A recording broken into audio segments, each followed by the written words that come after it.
Good morning and welcome to ABC News Breakfast. It's Tuesday, the 26th of November. I'm Michael Rowland. Good morning, I'm Virginia Trioli. These are our top stories today. More than 2,000 victims uncovered by the Defence Abuse Task Force. I've been very surprised, quite frankly, at the range and the extent and the nature of the abuse that's come forward.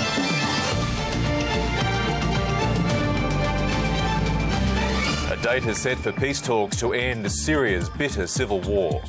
At long last, and for the first time, the Syrian government and opposition will meet at the negotiating table instead of the battlefield.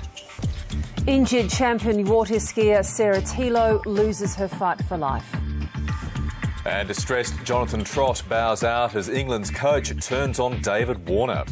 Players commenting about fellow professionals in the media is disrespectful. I think on this occasion he's got that horribly wrong. The United States has set a date for Syrian peace talks that will be held in Geneva on January the 22nd. The UN, the US and Russia have been trying for months to get both sides to agree to a political solution. UN Secretary-General Ban Ki-moon has described the conference as a mission of hope. More than 100,000 people have been killed and almost 9 million people have been displaced in nearly 3 years of war. England batsman Jonathan Trott has returned home from the Ashes to recover from a stress-related illness. Trott, who was singled out by Australia's David Warner for being weak, will not play again for the foreseeable future. England captain Andy Flower has criticised Warner's remarks as disrespectful and horribly wrong. Warner has admitted they might have gone too far with the sledging in the first Test victory. Flower, of course, is the English coach.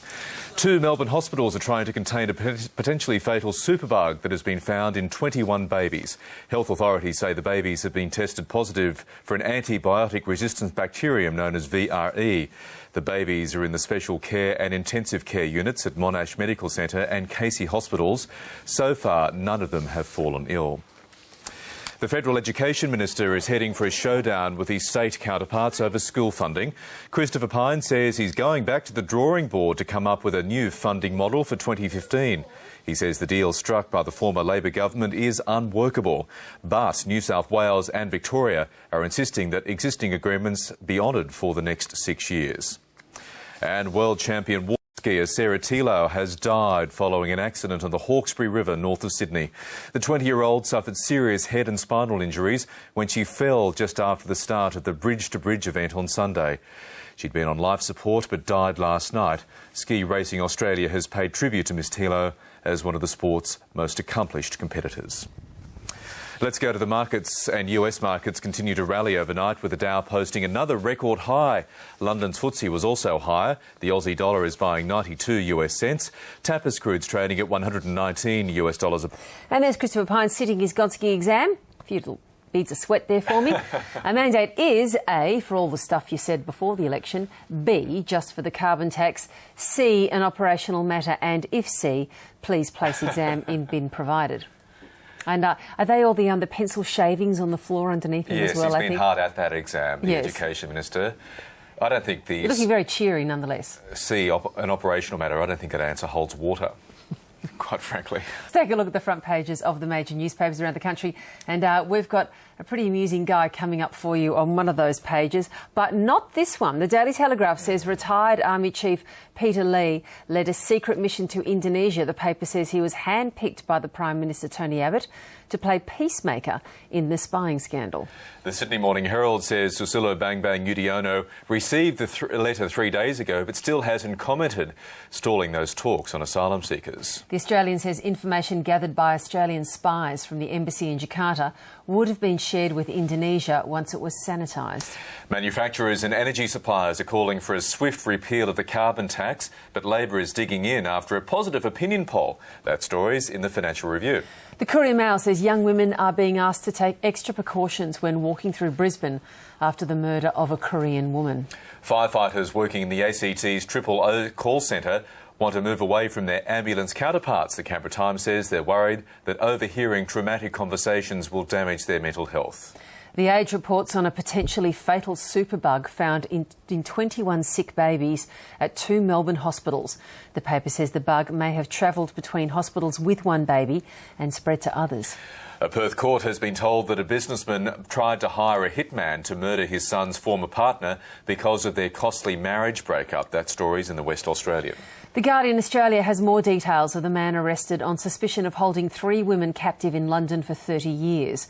It says the 73-year-old man was part of an organisation characterised by the ultra-left posturing and Mao worship. The Herald Sun says the city of Geelong is in for a wild ride. There he is, the newly elected mayor, Darren Lyons, former celebrity paparazzo, a guy with a self-declared very serious drug habit in the past. Now the Mohawk mayor of Victoria's second city. Yep, that's our page 1 pin-up boy today, and we've got an even more interesting picture for you a little later on too. The Advertiser says England batsman Jonathan Trott decided to return home because he knew he was not 100%. In the Northern Territory News, a local cricketer reveals he's been called up to help the England side in their match in Alice Springs on Friday. And in the Mercury, a heartwarming story about a little boy who had groundbreaking heart surgery that gave him better quality of life. The paper says his parents are trying to raise funds and awareness for a registry that tracks those who have had similar surgery. Start up in the north first, where we have a low or ex-tropical cyclone. This is still generating lots of rain over the top end in Gulf country, and it will move into the western Gulf of Carpentaria today before it moves back overland tomorrow. Troughs are triggering thundery weather into the central and southern parts of the country. A trough is also drawing warmer northerly winds into South Australia, and over the coming days, those warmer winds will strengthen across the eastern states, and another associated trough will increase the rains tomorrow over southern WA. For Queensland today, humid rain and storms in the north, a few showers around the Capricornia, but mostly fine in Brisbane with a top of 27 degrees. A hot day for Mount Isa and Longreach, a top of 40. New South Wales, apart from the chance of morning showers along the north coast, it will be a fine and sunny day, becoming hot over the next few days. A low pressure trough is whipping up large surf from the coast along the mid-north down to the south coast, a top of 22 degrees in Sydney. A warmer day across Victoria, areas of fog in the south and the chance of light showers in the southwest, 26 degrees in Melbourne. For Tasmania, light winds and afternoon coastal sea breezes. Showers will develop inland around midday and around the far northwest this evening. The South Australian north to northwesterly winds ahead of a milder change across the west. Showers and thunderstorms are possible in the northwest, and we'll have a few showers around Ceduna as Adelaide gets up to 34 degrees. There's a severe fire risk for the northwest, west coast and eastern Eyre Peninsula. In Western Australia from this afternoon, we'll have showers and storms from the Kimberley extending into the interior and down into the northern goldfields, Gascoyne and central wheatbelt. Will be fine in Perth, 30 degrees, and gusty northwest to southwesterly winds increasing the fire risk to severe this afternoon over inland Ashburton. For the Northern Territory all week, the top end under the spell of a monsoonal flow. There's still a risk of flooding over Arnhem and Roper Macarthur with rainfalls of 50 to 80 millimetres. Since 9 a.m. yesterday, Jabiru's picked up 49. Having a look ahead to tomorrow, a sunny day for Sydney and Brisbane, a top of 28 degrees.